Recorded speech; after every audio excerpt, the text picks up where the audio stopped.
Yo, what's up guys? So we just got done testing the rod engine Saber, and we're gonna do a little ride review on this harness, give you a comparison how it kind of stacks up to Mystic and some of the other harnesses that we've used, and hopefully give you a good idea if this is the harness for you or not. Let's get to it.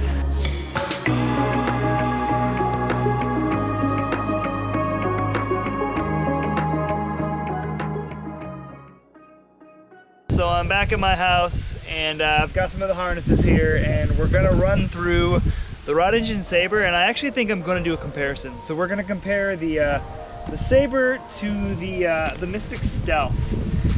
So I chose these two rather than the Stealth and the rod engine Carbon, which technically would be more comparable, I would say.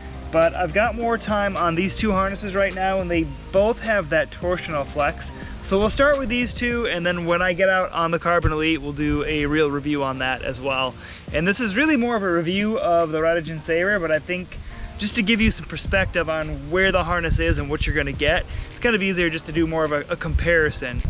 So to kick things off, I have been riding Mystic exclusively for like 3 years now, and I am crossing over to rod engine. And first things first that I noticed when getting out on the Saber harness is there's more volume, so it is kind of a heavier harness. They're pretty similar when you have the spreader bar. So back to back, when I have the Mystic Stealth and the rod engine, this is just a little bit heavier with the spreader bar. I would say it's noticeable. A lot of this has to do with the inside. So you can see this, it's a really plush harness. I mean, there is a lot of soft padding in here and some foam and neoprene coating it. Where the Stealth, I mean, bare bones. It's not a lot here. And in my last review, when I was talking about the Mystic Stealth, we did talk about how some people preferred having the older Majestic X because it had a softer inside. I didn't particularly find this material to be uncomfortable when going shirtless. But I can say that the rod engine, if that is something that concerns you, super plush, super form-fitting, very soft on the skin harness. So like 10 out of 10 if you're riding somewhere where you're always going shirtless or riding in your boardies or something like that. So there's a ton more foam in the rod engine harness here. And actually a pretty thick harness. So one thing that I did really like about the rod engine is you can really feel it, and there's a bit more support. So while you don't feel the Stealth, like when you put the Stealth on, it's like there's almost nothing there. You hardly notice the harness. And with this, you notice this one, but not in a bad way. It's very supportive. It's like I felt it really like contour to my back. I felt it lock in. I felt like I was wearing a harness. And there's more back support on the water. I really like kind of having that tight, grippy feel. So between the two, I would say that comfort-wise, they're both actually pretty on par with each other. One you don't notice, the other you do feel, but it's more supportive and it feels really good on your back. So small details. One thing like I did notice is when I was getting tired, like riding 4 days in a row, and my core and my body was just kind of shot, like my lower back tends to get sore if I ride 3 days in a row really hard. And just kind of having something to brace my core against when I was doing kite loops and things like that.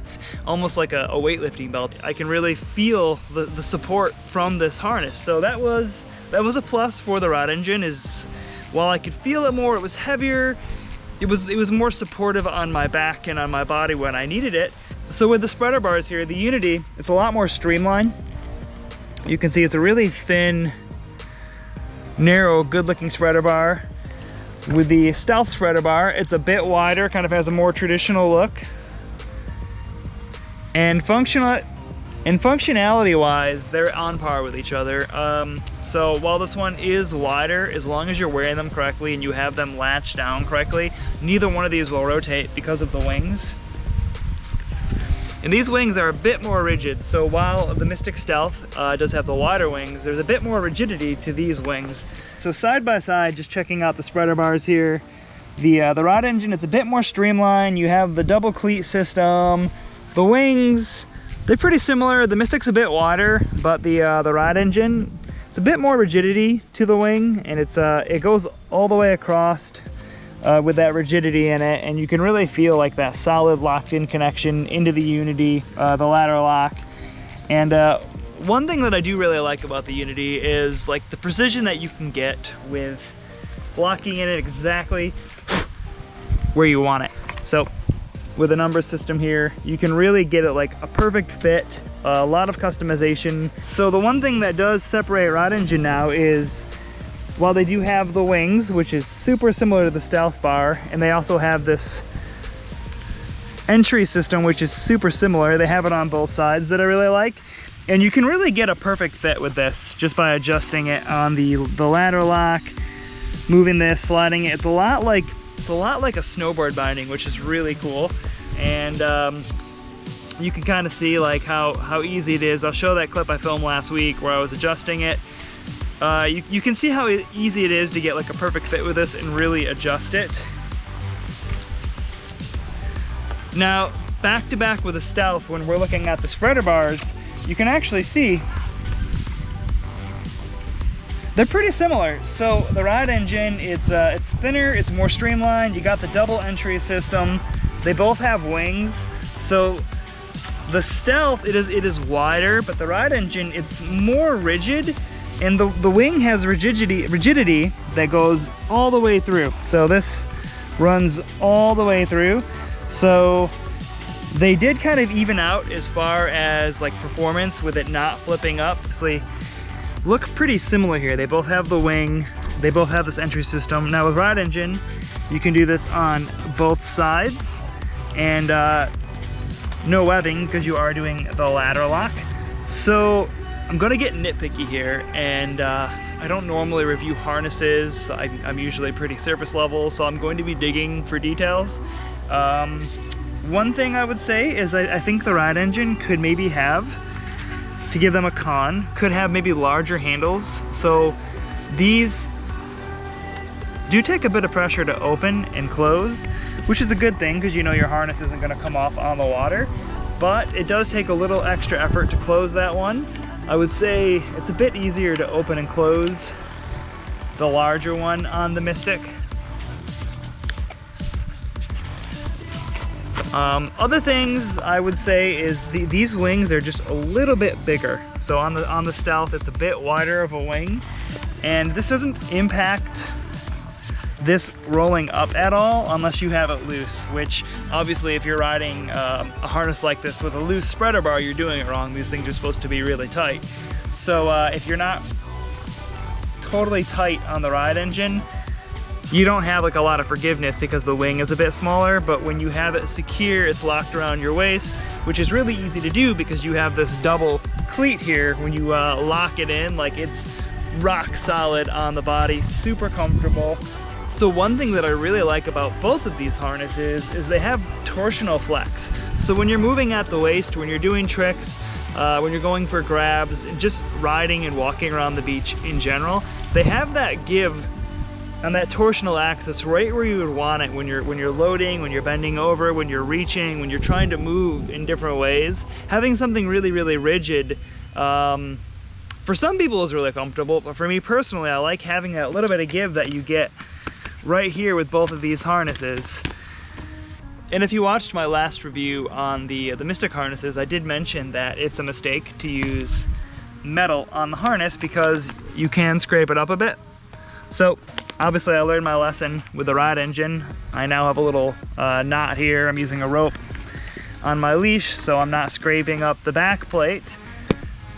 So just wrapping things up here, both these harnesses are pretty rad. The Saber has some pretty cool colors. I really like how this pops when you're riding. Obviously that's not practical at all, but let's be real, we all like to have a little color flare when we're riding. I do like how you can see this. So what this really comes down to between the two harnesses is with the Rod Engine, what you're gonna get is something that's really plush, really supportive. You're gonna feel the harness. It's not the lightest harness out there, but it's super comfortable.